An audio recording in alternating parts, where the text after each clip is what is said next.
The knock at dawn. The early morning fog settled low over the quiet town of Fairhaven, a place where secrets were buried under layers of polite smiles and well-maintained lawns.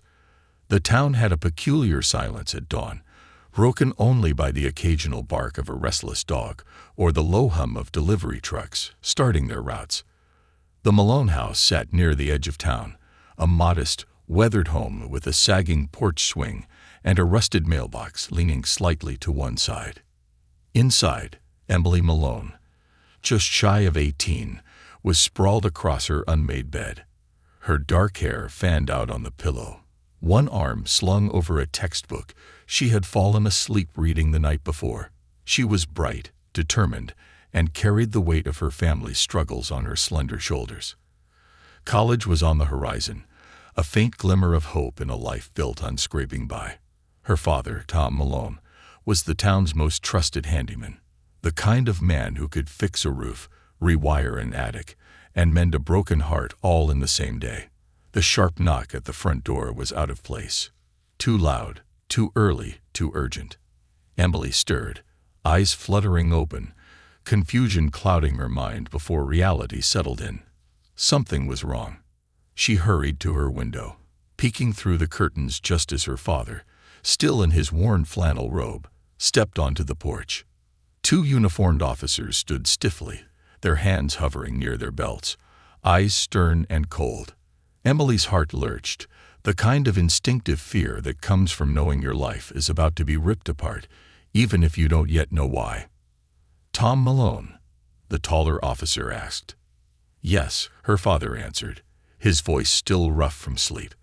"What's this about?" "We need you to come with us." "For what?" Tom's brow furrowed, the confusion mirrored in Emily's own mind. "There's been a murder," the second officer said, his voice flat, like someone reciting an old grocery list. "Howard Grayson, found dead in his study early this morning." Tom stepped back. Howard Grayson was not just anyone. He was the Howard Grayson, owner of Grayson Holdings, the wealthiest and most feared man in Fairhaven. Tom had done work for him over the years, fixing up rental properties, repairing broken gates, and replacing cracked windows. They weren't friends, but they knew each other. "What does that have to do with me?" Tom's voice was calm, but there was a tremor beneath it. The officer's eyes flicked past him, toward the house. Emily shrank back behind the curtain. "We have reason to believe you were on his property late last night." Tom shook his head. "I was there in the afternoon to repair a busted water heater. I left before dinner." The officers didn't seem interested in explanations. "We need you to come downtown." "Dad?" Emily's voice rang out before she could stop herself. She stepped onto the porch, barefoot in her sleep shorts, hair tangled, but her eyes blazing. "What's going on?" "Stay inside, Em," Tom said softly, his protective instincts overriding his confusion. "It's probably just a mix-up." But the officers were already leading him to the car, cuffing his wrists with careful, practiced ease. Emily watched, helpless, as they drove away, her father's silhouette shrinking in the back seat, framed by the rising sun. The town whispers. Fairhaven was no stranger to gossip. By the time Emily arrived at the police station an hour later, the story was already circulating. Tom Malone, the town's friendly handyman, suspected in the murder of the most powerful man in Fairhaven. The rumor mill worked faster than any news station, and by the time Emily walked through the doors, heads were turning, whispers following her like shadows. The desk sergeant barely looked up when she approached. "I'm here for my dad, Tom Malone. Wait over there." The words were clipped, impersonal. Emily felt like her stomach was filled with stones as she dropped into the cracked plastic chair, her knees bouncing anxiously. Through a small window, she caught a glimpse of her father in an interrogation room, his broad shoulders hunched, hands clasped on the table in front of him. A younger man in a crisp suit was leaning over him, voice too low to hear, but tone unmistakably aggressive. The door beside her swung open, and Dorothy Klein stepped inside. Dorothy had been a family friend for years. a retired investigator with a knack for seeing what others missed. Her graying hair was pulled into a no-nonsense bun, her weathered hands clutching a coffee cup so tightly her knuckles were white. "I came as soon as I heard," Dorothy said, sitting beside Emily. "Tell me everything." Emily poured out the story. The knock, the arrest, the accusation. All while Dorothy listened, her sharp eyes narrowing with every detail. "They didn't tell him what evidence they have." "Nothing," Emily said. "Just, they think he was there." Dorothy's jaw clenched. "That's not good. What do we do?" Dorothy glanced toward the interrogation room. "We start asking questions. Real ones. Not just to the police. To everyone. A sinister trail." The first hint that something was wrong came from Ray Harper, the night security guard at the Grayson estate. Dorothy had known him for years, and while Ray wasn't exactly the sharpest tool in the shed, he was honest. "Yeah, Tom was there," Ray said, shifting uneasily on his feet. "But he left hours before. You know, the murder." "Did you see anyone else?" Dorothy asked. Ray's brow furrowed. "There was a car. Black SUV, tinted windows. It came through around 10. No one got out that I saw. They just sat there. Then drove off." Emily's heart thudded. "Did you tell the police?" Ray shook his head. "I didn't think it was important." "Can you describe the car?" Dorothy pressed. "Pretty standard. I got part of the plate. JX9 something." He scratched his head. "Figured it was one of Grayson's business friends." Dorothy jotted it down, her mind already spinning. "We'll follow up." Emily felt a flicker of hope, something, anything, that pointed to someone other than her father. "Do you think that car has something to do with it?" "Could be," Dorothy said. "Could be a dead end, too." But the break came faster than either of them expected. The next morning, a package was left on their doorstep. No return address, no note. Inside was a thumb drive. Emily's hands shook as she plugged it into her laptop. The screen flickered, revealing grainy security footage. It showed the back entrance to the Grayson estate. At 10:23 p.m., a man in a dark suit, face obscured by shadows, stepped out of the SUV and entered the house through a side door. 15 minutes later, he emerged, this time wiping something from his hands onto a white cloth, before driving away. Emily's breath caught in her throat. Her father was nowhere in that footage. "Who sent this?" Emily whispered. Dorothy shook her head. "Someone who knows the truth. Someone who's scared." "But why frame my dad?" Dorothy's expression darkened. "That's the million-dollar question." A system stacked against them. The police were less than interested when Dorothy tried to present the footage. The lead detective, Captain Vance, was dismissive. "We have fingerprints, Dorothy. Tom Malone's fingerprints on the murder weapon." Emily's head spun. "That's impossible." Vance shrugged. "Maybe not. Maybe your dad wasn't as innocent as you thought."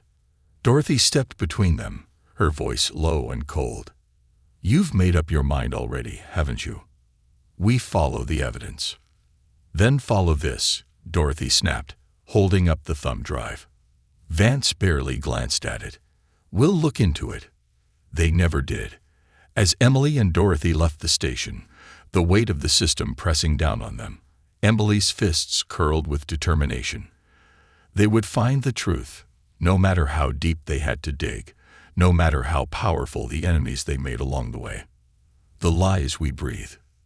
The air outside the police station felt thicker than usual, heavy with suspicion and unanswered questions. Emily Malone walked beside Dorothy Klein, each step out of sync, as if the weight of their situation had thrown off their natural rhythm. Emily's thoughts churned like a storm. Her father was innocent. She knew that down to her bones, yet the entire town was already whispering otherwise. Dorothy didn't speak until they reached her car, an old sedan that had more dents than smooth surfaces, its paint fading under years of neglect and Fairhaven sun. "They've got their story," Dorothy said, voice low but edged like a blade. "Your dad's an easy target. Working class, No connections, no fancy lawyer. They'll package him up and ship him off if we don't tear that story apart. Emily folded her arms tight across her chest. How do we do that if they won't even look at the video? Dorothy's fingers drummed against the steering wheel. We go around them. The cops aren't the only ones with information. She started the engine. We need to find out who benefits most from Howard Grayson's death, and who needed someone else to take the fall. The car lurched into motion, heading toward the outskirts of town. Emily stared at the window, her reflection merging with the blurred shapes of Fairhaven passing by. The diner where her father once took her after school, the hardware store where he'd spent half his life, the library where Emily had buried herself in books to escape the weight of being poor. The town that had once felt like home was now a maze of secrets and treachery. The ghost in the ledger. Their first stop was the Grayson estate, now wrapped in crime scene tape and under the constant watch of a rotating team of officers. Getting in was impossible, but Dorothy had a different angle in mind. We don't need the house, she said as they parked across the street. We need the paper trail. Grayson Holdings had its corporate offices in a nondescript building downtown, far less grand than the estate, but just as tightly controlled. Dorothy didn't bother with the front desk. Instead, she took Emily through a side entrance into a dimly lit hallway, lined with filing cabinets and supply closets. Worked a case here years ago, Dorothy said quietly. Some real estate fraud. Different names on the paperwork, but same game. Powerful men making sure the little people got crushed. Dorothy tested the first door handle. Locked. She moved to the next. Also locked. On the third, the knob turned easily, and they slipped inside.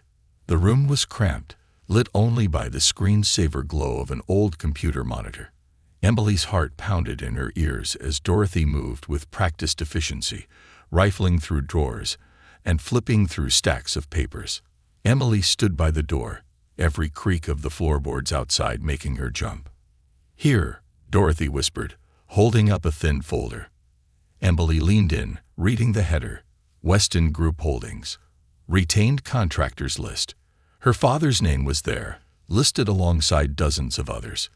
Electricians, plumbers, landscapers. Weston Group, Emily asked. That's not Grayson's company. Dorothy's lips pressed into a tight line. Weston Group is the shell. Grayson funneled his smaller contracts through it, probably to hide payments or write-offs. If we can find out who owns Weston Group, we might find out who's pulling the strings. Emily stared at the list. Next to her father's name were work orders, water heater, roof patching, exterior repairs, all small jobs. But then, near the bottom, was a note. Access requested to West Wing office, 11:47 p.m., September 15. That's the night before the murder, Emily whispered. Dorothy's brows knit together. Your dad wasn't working that late, was he?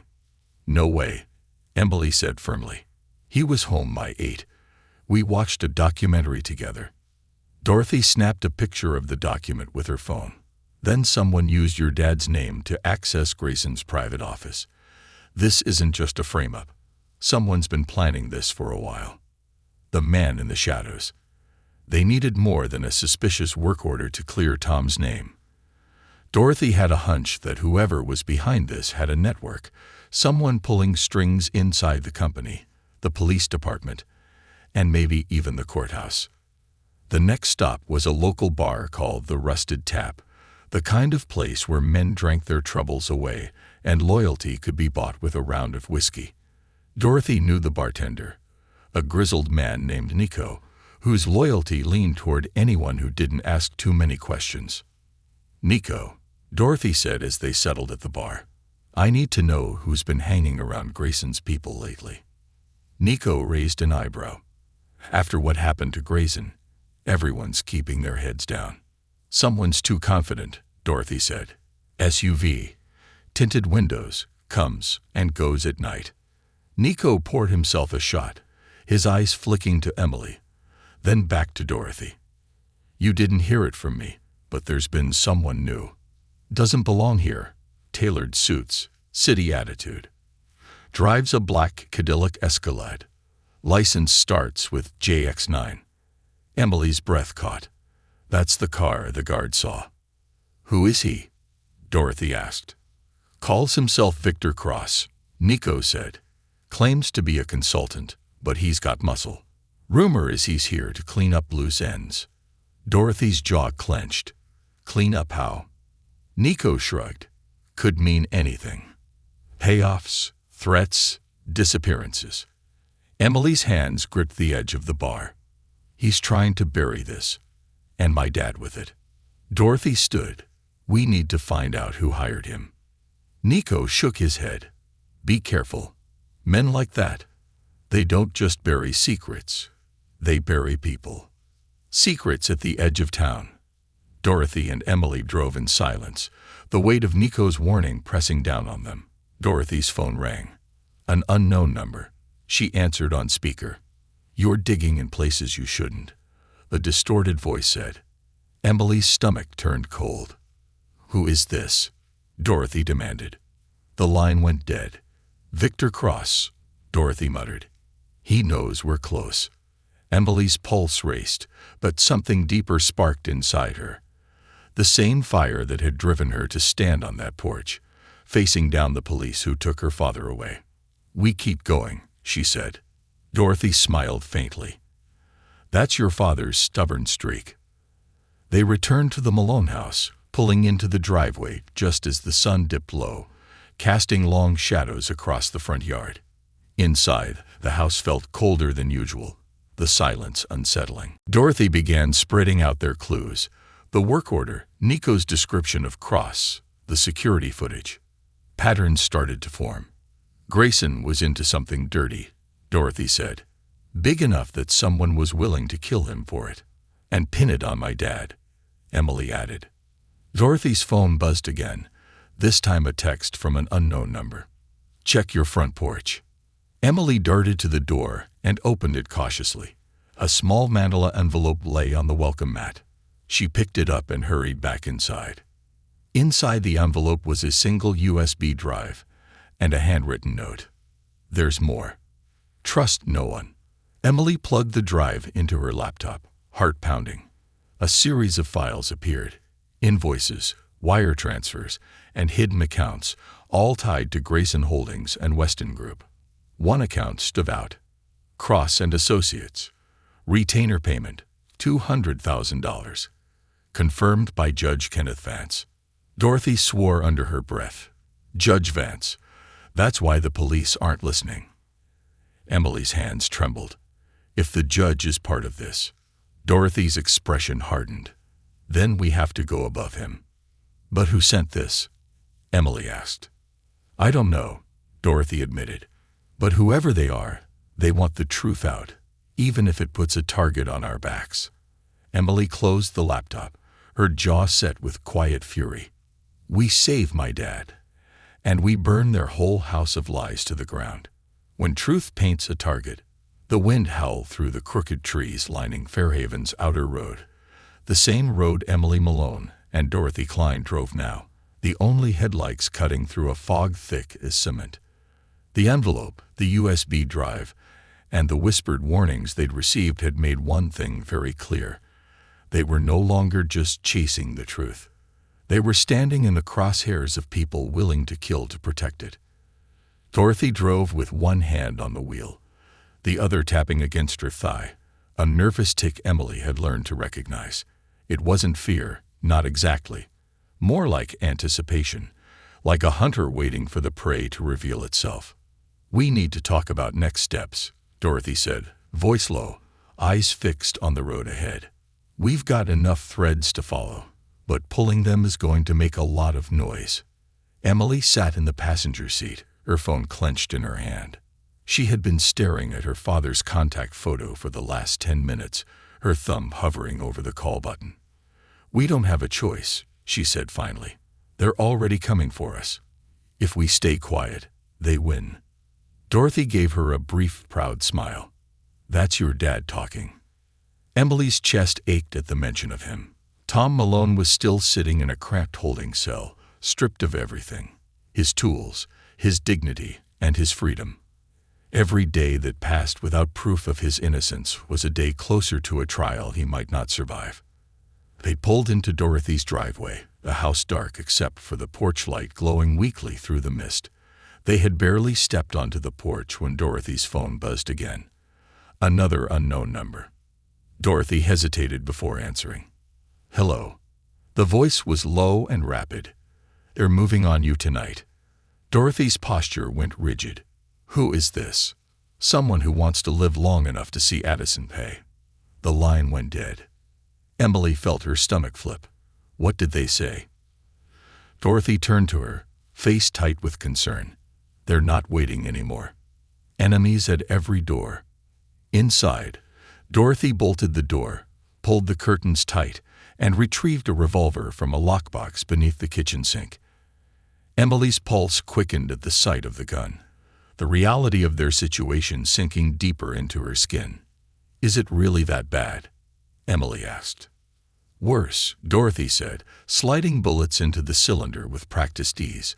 "When people like Victor Cross get involved, bodies disappear, evidence vanishes. Loose ends get tied up with concrete and dumped in the river." Emily swallowed hard. "And we're loose ends." Dorothy gave her a grim smile. "Not if we make enough noise first." They spread their evidence across the kitchen table, copies of bank records, invoices, timestamps, and the mysterious security footage showing the shadowy man entering Grayson's house long after Tom Malone had left. Piece by piece, a picture emerged. Grayson wasn't just a wealthy businessman. He had been the nerve center for a network of dirty deals, laundering money, buying off judges, burying lawsuits. His partner, hidden behind layers of shell companies and off-the-record meetings, was none other than Judge Kenneth Vance, the very man now overseeing Tom Malone's case. But Grayson and Vance weren't alone. Victor Cross wasn't just a thug. He was a cleaner, someone brought in to sanitize any mess left behind, including innocent men like Tom, framed to distract from the real culprits. "Why frame my dad?" Emily asked, her voice tight with anger. "They could have blamed it on a random break-in." Dorothy traced her finger along a document. "Because your dad saw something."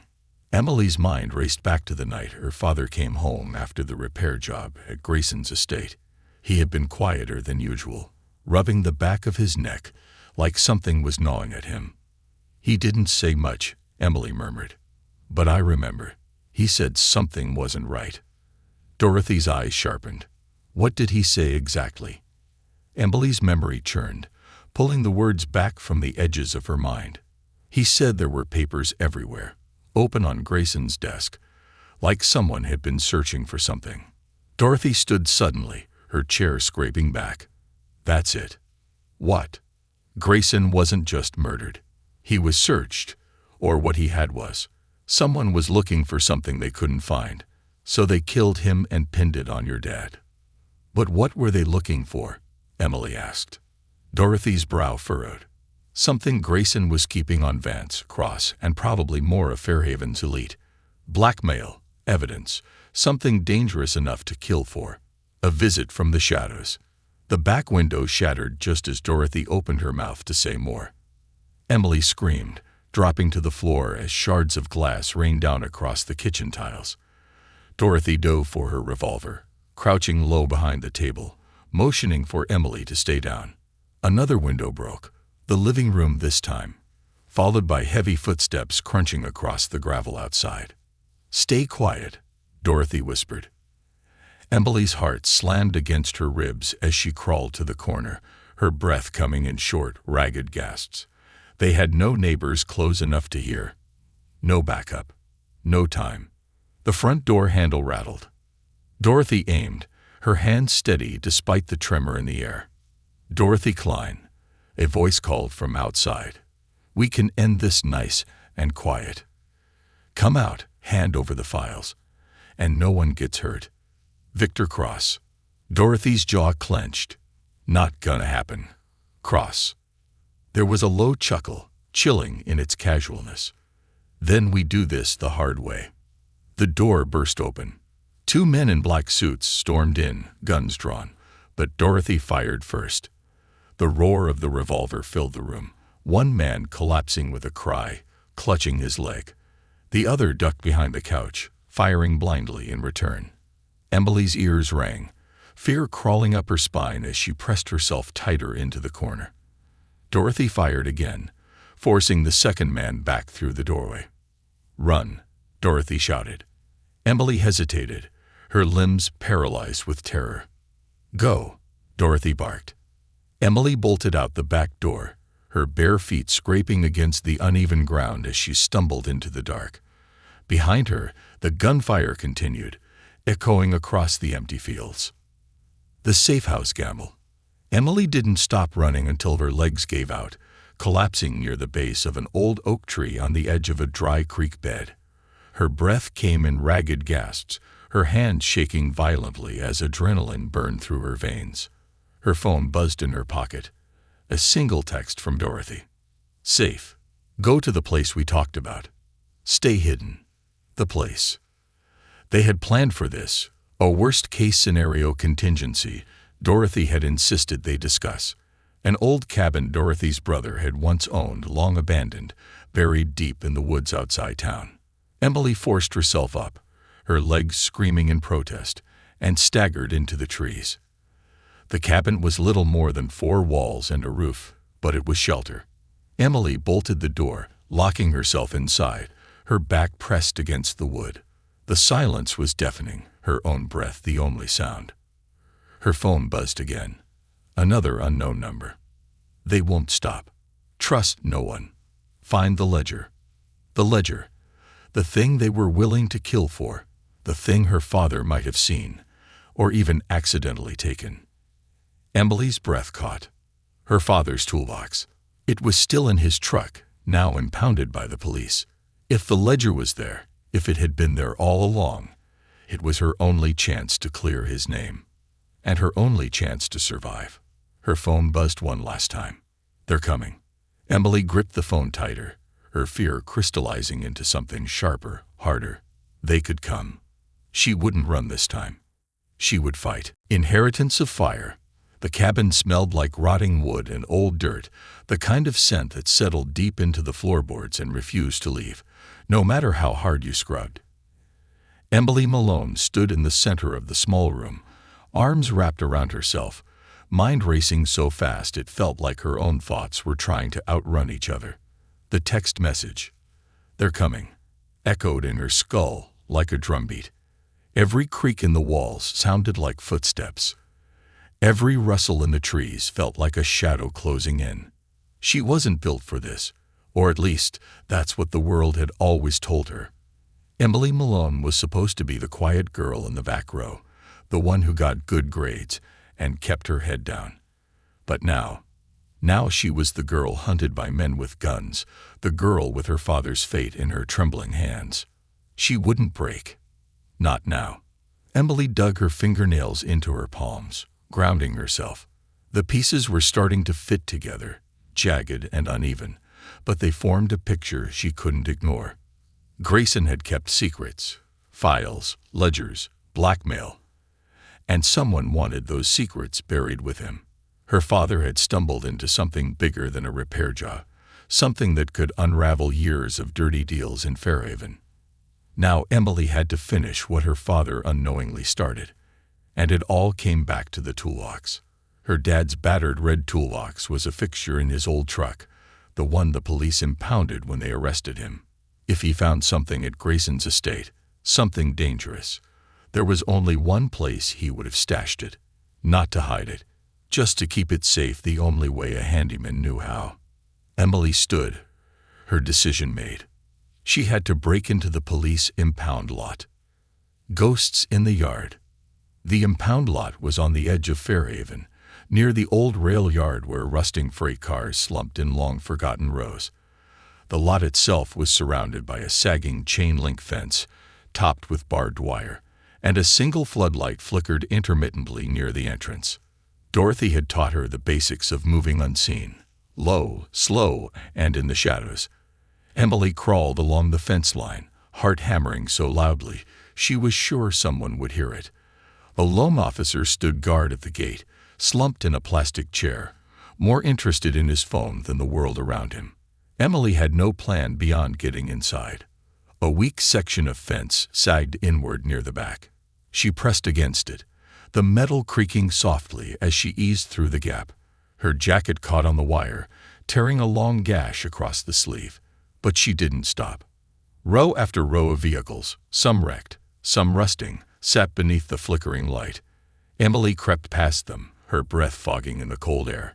Her father's truck sat near the back, its familiar dented hood and peeling paint bringing a lump to her throat. She reached the driver's side door. Locked. Of course. Her fingers shook as she searched along the top edge of the door, where her dad always kept a spare key wrapped in duct tape. Her fingers found the lump, peeling it free. She slid into the seat, every creak of the upholstery sounding like a gunshot in the silence. The toolbox sat on the passenger seat. She reached for it, her hands trembling, her breath shallow. The latches were rusted but gave way under her fingers. Inside, beneath the layers of screwdrivers and wrenches, was a thin leather-bound ledger, its edges curled with age. Emily opened it, and the world tilted beneath her. The ledger of the damned. The ledger wasn't just Grayson's. It was a map, not of places, but of people. Names, dates, payments, judges, city council members, local business owners, all funneled through shell companies and offshore accounts. Bribes for permits, payoffs to cover up accidents, blackmail payments to keep secrets buried. And at the center of it all, one name appeared again and again. Judge Kenneth Batts. Emily's breath caught in her throat. The man presiding over her father's case wasn't just involved. He was the architect of the entire machine. And Grayson had been his partner, the one who made the payments, brokered the deals, and kept the records. Until someone decided Grayson knew too much. Emily snapped the ledger shut, her heart pounding. This was the proof they needed, not just to clear her father, but to tear the whole rotten structure down. A hand clamped around her wrist. She screamed, kicking wildly as the officer dragged her from the truck, his flashlight blinding her. "What the hell are you doing in here?" he barked. Emily twisted, the ledger slipping from her hands, falling into the grass. "Let me go," she shouted, panic exploding into adrenaline. Footsteps pounded toward them. Another figure, Victor Cross, tall, suited, his eyes like cold steel. "Hand her over," Cross said, his voice calm and terrifying. The officer hesitated. "She's trespassing." "I'll handle it," Cross said, flashing a badge Emily knew was fake. The officer's grip loosened, and Emily drove her elbow into his ribs, wrenching free. She dove for the ledger, clutching it to her chest as she ran. Cross shouted behind her, but she didn't stop. Weaving between cars, ducking low, her breath coming in ragged gasps. A gunshot cracked through the night. The bullet sparked off the hood of a nearby car, and Emily dove to the ground, her fingers digging into the dirt. Cross's footsteps drew closer, slow and deliberate, like a predator savoring the chase. "Nowhere to run, little girl," he called. But Emily wasn't running anymore. She stood, her hands clenched around the ledger, her fear burning into something sharper, something stronger. "You're scared of this," she said, holding the ledger high. Cross's smile flickered. "Give it to me." "No." She turned and ran, not toward the exit, but toward the fence where she'd slipped in. Cross's footsteps thundered behind her, but Emily was faster, fear and fury driving her forward. She reached the gap, threw herself through it, the ledger clutched tight. Pain flared across her shoulder as Cross's fingers grazed her jacket, but she was already through, scrambling into the darkness beyond. The fight for tomorrow. Dorothy was waiting in the woods, flashlight off, gun in hand. Emily staggered into her arms, breathless, holding up the ledger like a trophy. "We have it," Emily gasped. "We have everything." Dorothy's eyes widened as she flipped through the pages. This is the whole game. Behind them, headlights swept through the trees, Cross's SUV prowling the edges of the lot, but not daring to follow them into the dark. "We have to move fast," Dorothy said, "before they find us." "Where?" Emily asked.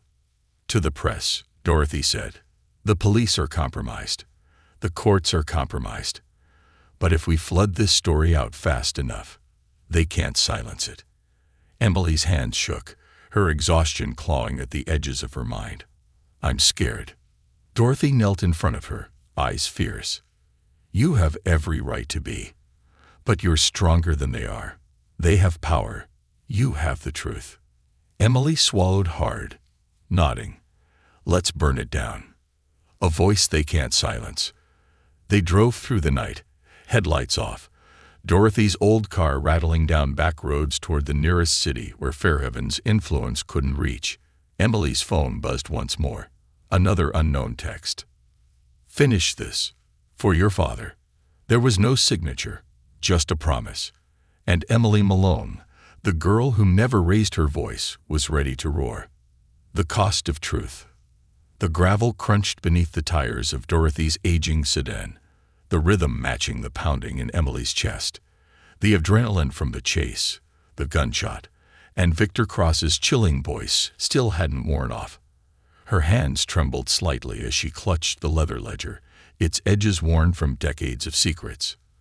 Dorothy drove with her eyes flicking constantly to the rearview mirror, paranoia etched into every muscle in her face. They had fled Fairhaven under cover of night, the taillights of Cross's SUV fading into the rearview like a fading nightmare. But Emily knew better. Cross wouldn't give up. Not with everything they'd uncovered. They were heading to Watersford, a larger town nearly 40 miles from Fairhaven. Far enough that some of the local corruption might not have poisoned it yet. Dorothy had a contact at the Watersford Chronicle, a journalist with a reputation for chasing dirty money and refusing to back down when threatened.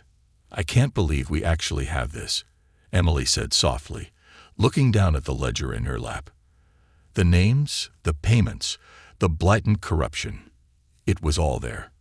Her father's name was absent, just as she'd known it would be. He was innocent, dragged into a storm he didn't even know existed. This could destroy them. Dorothy's knuckles were white on the steering wheel. "That's what I'm afraid of." Emily's head snapped toward her. "Afraid." "Corruption that deep doesn't crumble quietly, Emily." Dorothy glanced at her, her voice softer. "It explodes." The road stretched endlessly ahead, empty fields and forest lining both sides. There were no headlights behind them, for now. But both of them knew better than to think they'd outrun the storm. A dangerous offer. They pulled into a roadside diner on the outskirts of Watersford, both hungry and too wired to eat. Dorothy slid into a booth by the window, positioning herself so she could see the parking lot. Emily sat across from her, the ledger between them, its presence almost too heavy to look at. Dorothy pulled out her phone and made the call. "It's me," she said when the line picked up. "I got something big." Emily could only hear one side of the conversation, but the urgency in Dorothy's voice made her pulse quicken. "We need to meet. No phone calls, no emails. In person." Dorothy's gaze flicked to Emily. "And it has to be tonight." A pause. "Because they're already trying to kill us." She hung up. "Who was that?" Emily asked. "Peter Kovac," Dorothy said. "Investigative reporter. Won awards back in the day. Now he runs the Chronicle's corruption desk." "Can we trust him?" "We have to." A meeting in the shadows. Peter Kovac was waiting in the back corner of a gas station parking lot, his car's engine idling, headlights off. He was tall, weathered, and dressed like someone who hadn't worn a suit in decades. His hands were calloused from work Emily didn't want to imagine, and his eyes were sharp, always scanning. Dorothy pulled up beside him, rolling down her window. "Peter." "Dorothy." His voice was gravelly. "You look like hell. We've had a rough few days." His eyes flicked to Emily. "You Malone's kid." Emily straightened her back. "Yes." He grunted. "You're braver than most grown men I know." Dorothy passed him the ledger. "Take a look." He flipped through the pages, his face unreadable. But the deeper he went, the tighter his jaw clenched. "Jesus Christ," he muttered. "This isn't just bribes. This is a blueprint for how they built the whole damn town." "We need this out," Emily said, her voice fierce despite the tremble in her hands. "My dad's trial. If they don't see this, he's done." Kovac shook his head. "This is nuclear. If I publish it all at once, they'll spend months calling it fake, and your dad will already be convicted." Emily's heart sank. "So what do? "We leak it," Dorothy said, her eyes narrowing. "Piece by piece." Kovac's mouth quirked into a grim smile. "You've still got the instincts, Klein." "What do you mean?" Emily asked. Kovac flipped to the section with Judge Vance's name. "If I release this all at once, Vance and his people will spin it. They'll say it's doctored. They'll smear your dad to distract from themselves. But if I release just enough to raise questions, just enough to make the public doubt Vance, the court can't ignore it." "Pressure from the outside," Dorothy said. "Exactly. But how much time does that buy my dad?" Emily's voice cracked slightly. Kovac's expression softened. "It won't be fast, kid. But if we time it right, before the trial starts, the judge might be forced to recuse himself. Without Vance in the driver's seat, the case could fall apart." Emily felt her stomach twist. It wasn't the fast, triumphant victory she dreamed of, but it was hope, and hope was enough. The first shot fired. The first article appeared the next morning, published online under Kovac's byline. "Secret shell companies funnel millions to Fairhaven's power players." It didn't name names, not yet, but it painted a damning picture, backed by anonymous documents and descriptions, that left little doubt who was involved. Emily sat at Dorothy's kitchen table, watching the story spread across social media. People were sharing it, commenting, speculating. The phone rang. The burner Dorothy had set up for emergencies. Dorothy answered, listening for a long moment before nodding. "Who was it?" Emily asked. "Frank Daly," Dorothy said, mentioning her retired cop friend.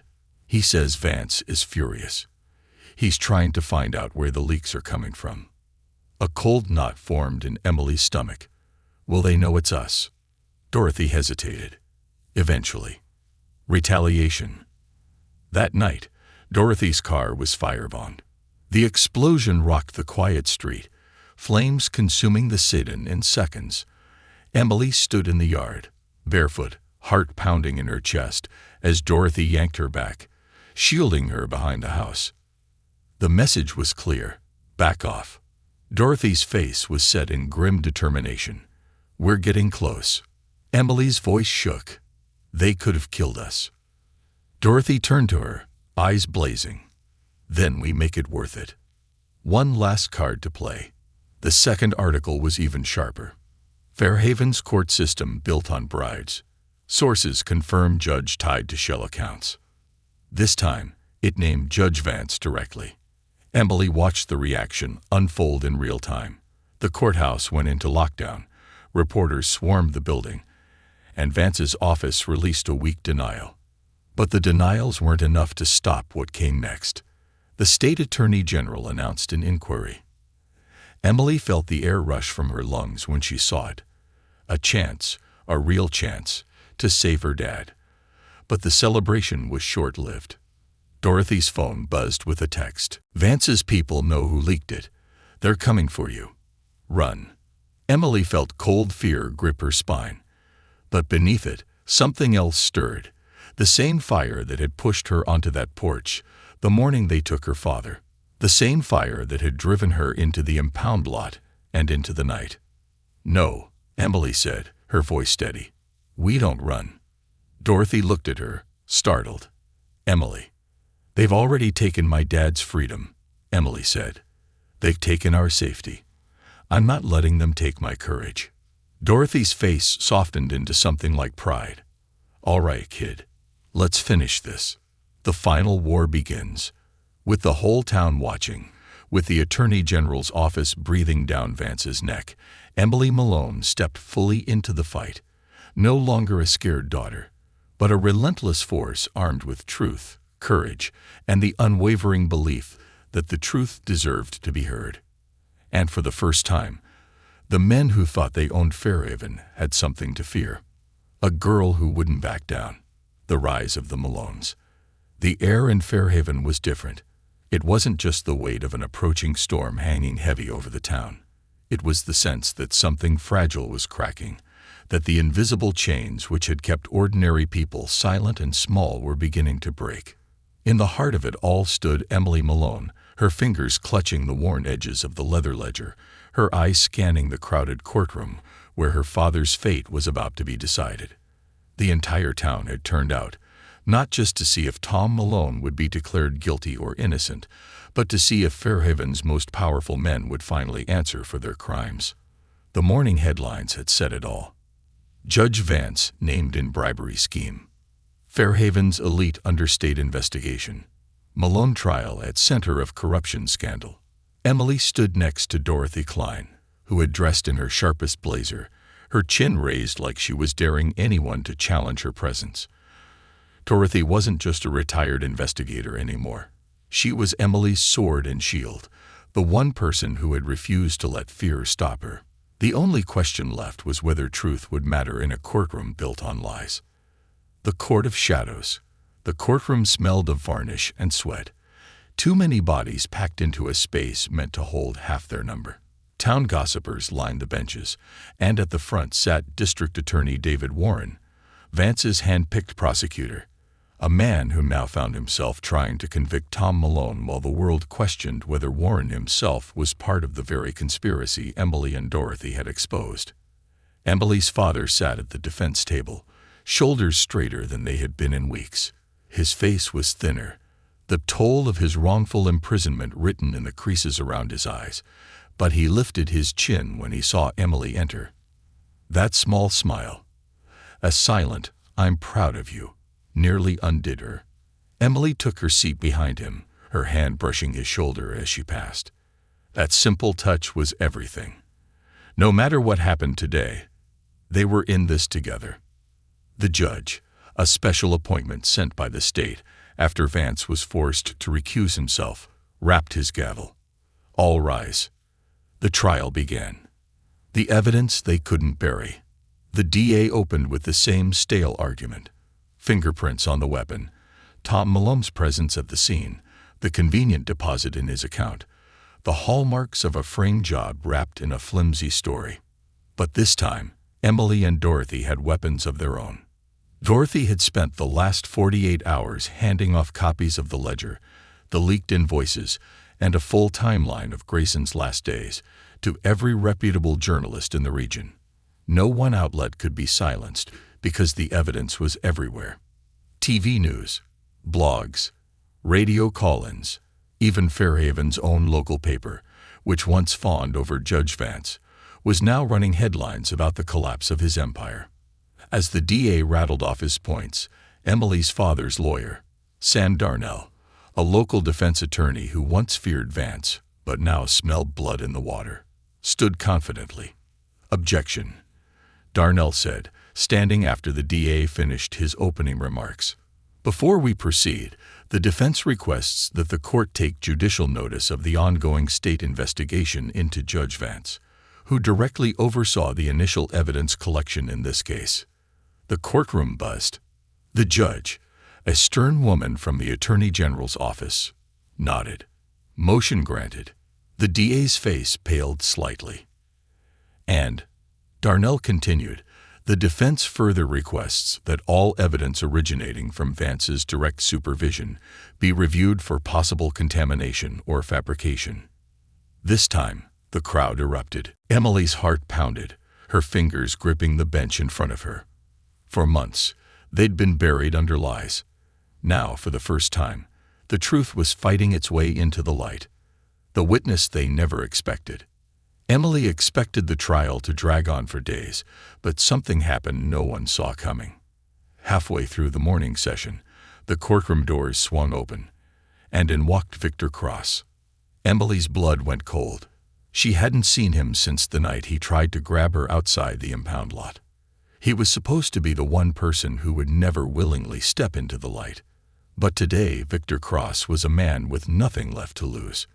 He took the stand, uninvited, uncalled, and swore to tell the truth.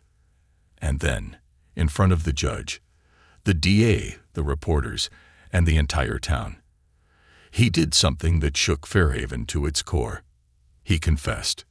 "I was hired to clean up a mess," Cross said, his voice eerily calm. "Not by Tom Malone, by Judge Vance." Gasps rippled through the room. The DA scrambled to object, but the judge silenced him with a sharp glance. Cross continued. "Vance knew Grayson kept records that could expose everyone, from City Hall to the police department. After Grayson threatened to go public, Vance gave the order. To kill him?" Darnell asked. "No," Cross shook his head. "To scare him." But Grayson fought back. "Things got messy. Vance told me to find a fall guy." He turned his head slightly, his gaze landing on Tom Malone. "Mr. Malone was just there," Cross said quietly. "The perfect nobody to pin it on." Emily's hands shook so badly, Dorothy had to place her hand over them to steady her. "Why are you confessing now?" Darnell asked. Cross's lips twisted into something that might have been regret. "Because Vance promised I'd be protected. Now he's hiding in his mansion, and I'm the loose end. I'd rather face prison than end up in a ditch." It wasn't justice, not the kind Emily had dreamed of, but it was the truth. And the truth was enough. A town awakens. With Cross's confession, the trial collapsed. The DA withdrew the case.